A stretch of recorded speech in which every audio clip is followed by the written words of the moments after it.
কোন মুসলমান যদি দাড়ি কাটে সে আপনার গুনার কাজ করলো না নেকির কাজ? কথা বলে গুনার কাজ। আজকে দেখুন বর্ডার আপনাদের কাছে, মিলিটারি ক্যাম্প আপনাদের কাছে, সকালবেলায় গিয়ে মিলিটারি ক্যাম্পের কাছে দেখবেন কটা পাঞ্জাবিদের ছেলে ডিফেন্সে চাকরি করছে। পাঞ্জাবিদের পুলিশ, যাদের কাছে গুগল আছে নেটে সার্চ করুন, পাঞ্জাব পুলিশ লেখুন, তাদের জটা ডিপার্টমেন্টের অফিসারকে দেখবেন পাঞ্জাবিদের ছেলেরা, তারা মাথার পাগড়ি আর মুখে দাড়ি তারা কাটে। ঠিক বললাম না ভুল বললাম? ডিফেন্সে চাকরি করছে, তাদের মুখে দাড়িও আছে, মাথায় পাগড়ি আছে। এটা যদি কেউ হাত লাগাতে চায় সর্বপ্রথম তাদের গর্দনটা নামিয়ে দিবে তলোয়ার বার করে। কিন্তু দুঃখ কি জানে, আল্লামা ইকবাল বলেছেন, ইস ঘর কো আগ লাগি ঘর কি চিরাগ সে।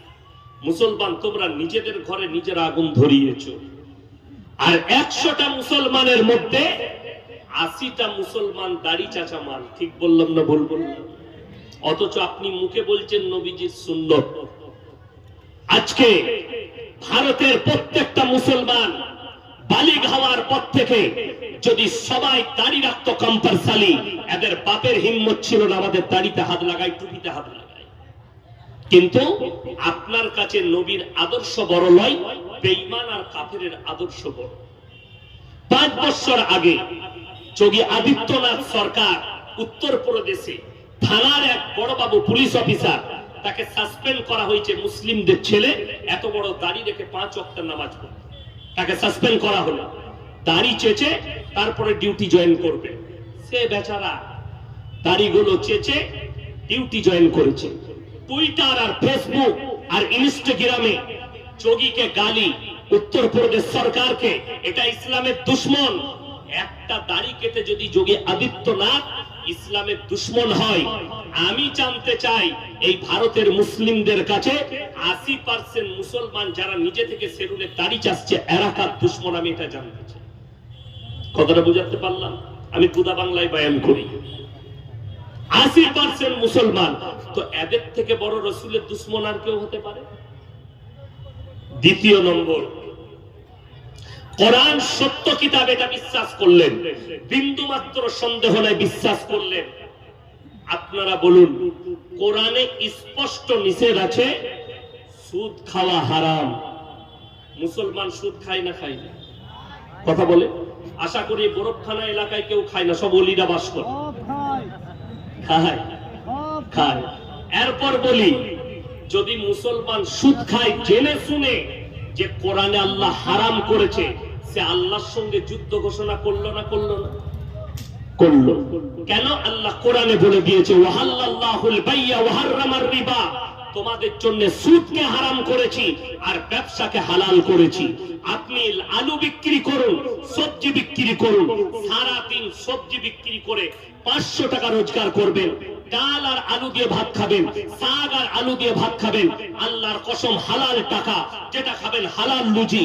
আর যদি সুদ খেয়ে কোটি টাকা লাভ করেন, কোটি টাকা প্রত্যেকদিন সুদ খেয়ে আসে, আর তাতে যদি ইলিশ মাছ খান আর খাসির মাংস খান, তারপরও টাকা হারাম, মানে খাবারটা হারাম। আর সন্তানের মুখে যারা হারাম টাকার খাবার তুলে দেয়, হারাম খাবার তুলে দেয়, তাদের সন্তানরা নেক হতে পারে না। আমার এলাকায় একজন সুদখোর ব্যক্তি ছিল, তিনার বিবি খুব পরেজগার, আল্লাহওয়ালি। তো সে যেদিনে জানতে পারে যে আমার স্বামী সুদ খায়, সেই দিন থেকে স্বামীর ইনকামের একটা কিচ্ছু খায়নি। কোথা থেকে খেত?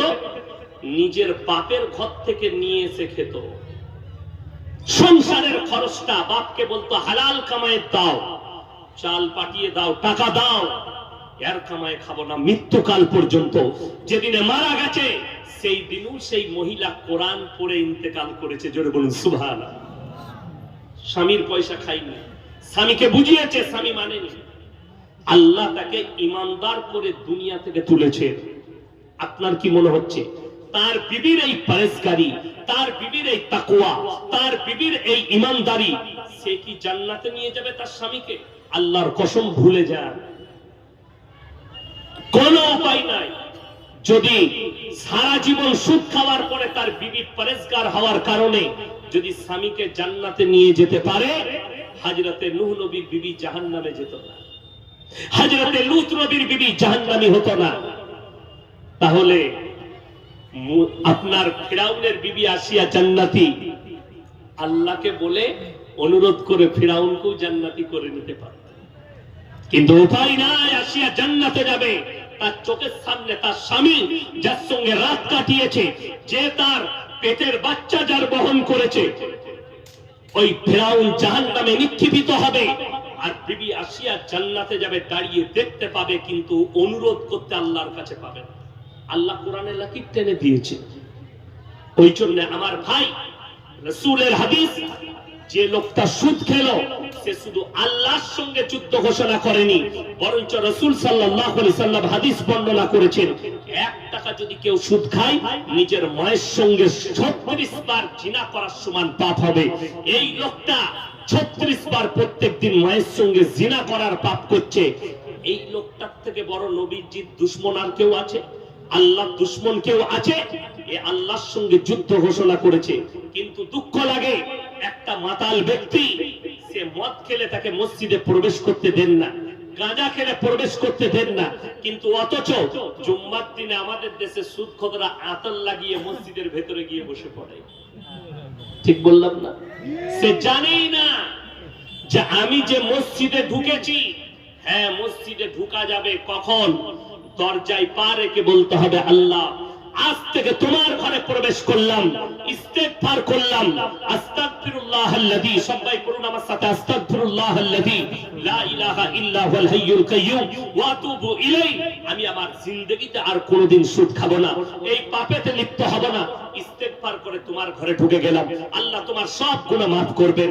অনেকজন মনে মনে ভাবেন, এই দেখেন একটা ভালো দলিল দিই, আজকে আমাদের সমাজের অবস্থা, স্টেজে বস করালে মানুষ দেখে না এর মধ্যে ইলমিয়াত আছে কিনা, জ্ঞান আছে কিনা। কিয়ামতের মারাত্মক আলামতের মধ্যে একটা আলামত হচ্ছে মূর্খরা স্টেজে বয়ান করবে আর আলেমরা চুপচাপ বসে থাকবে।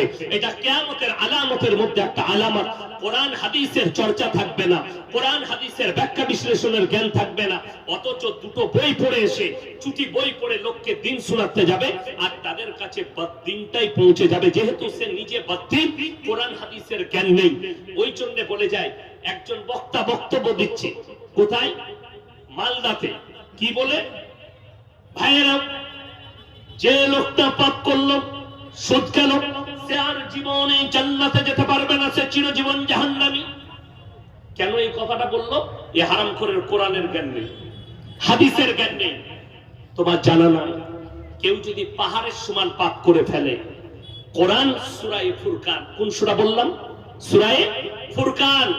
কোরআনে আল্লাহ তাআলা ওয়াদা করলেন, কেউ যদি পাহাড়ের মতো পাপ করে ফেলে, ইল্লা মান তাবা ওয়া আমানা ওয়া আমিলা আমালান সালিহান ফাউলাইকা ইউবাদদিলুল্লাহু সাইয়্যাতিহিম হাসানাত ওয়া কানা আল্লাহু গফুরার রহিমা। যারা তওবা করার মতো তওবা করবে, ইস্তেগফারের মতো ইস্তেগফার করবে, আমার কাছে ইস্তেগফারের মতো ইস্তেগফার করবে, কান্নাকাটি করবে, আমি আল্লাহ রাব্বুল আলামিন, তারা যদি পাহাড়ের মতো পাপ করে, আমি আল্লাহ রাব্বুল আলামিন তাদের পাহাড়ের মতো গুনাহগুলো নেকি দ্বারা বদলে দেব। জোরে বলুন সুবহানাল্লাহ। আপনি গুনাহ করেছেন, আজকে জেনে গেলেন এটা সুদ, এই সুদটা হারাম, আমি আজ থেকে আর গুনাহ করব না, সুদ খাবো না। আল্লাহর কসম, তুমি যা গুনাহ করেছো আল্লাহ সব ক্ষমা করে দিবে।